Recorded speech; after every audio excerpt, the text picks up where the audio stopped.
ए बिट्टू विशाल दीपक मनोज जी चलो यार, तू लोग यहीं पे लेट करेगा क्या? चलो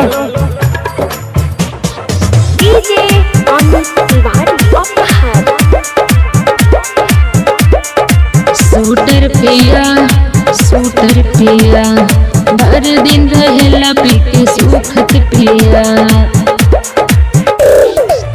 चलो ना यार आज गांजा बनाते हैं, चिलम साफी और सूटर ले आते हैं, सूटर ले आते हैं, सूटर ले आते। चलो ना यार आज गांजा बनाते हैं, चिलम साफी और सूटर ले आते हैं।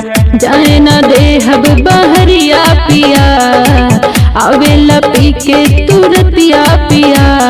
सूटर पिया भर दिन रहेला पी के सुखत पिया। सूटर पिया भर दिन रहेला पी के सुखत पिया। Recording by SRK studio Ludhiana. सूटर पिया डीजे अमित तिवारी अपहर।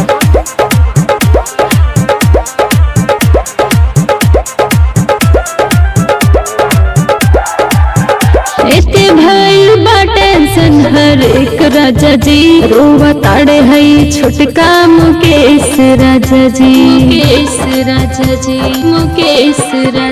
जदी रहबू हमरा साथ ना, नैहर तो के छोड़े आइबो। जदी बोलबू लबर सतर, मारी के देह तोर देहबो। मारी पलंग पे को हरैला पिया, कैसे पूरे उठाता दर्दिया पिया।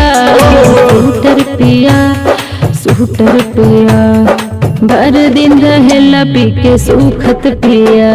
सूटर पिया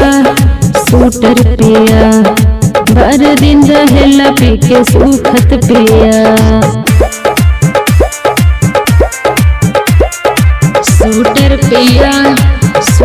पिया डीजे अमित तिवारी अपहर। राइट राज कमल अरुण पिया हो, आलू के कहेला तू ओल पिया हो। एगो काम कर, बिना दुपहरिया मरवाले भूत तो बहुते आराम मिली हो। जब दबिए कमर पर मोर, दवाई नियन काम करी हो। किनके लिए अइला तू बाजा पिया, गाना बजेला राहुल राजा के पिया। सूटर पिया भर दिन रहेला पी के सुखत पिया। सूटर पिया भर दिन रहेला पी के सुखत पिया।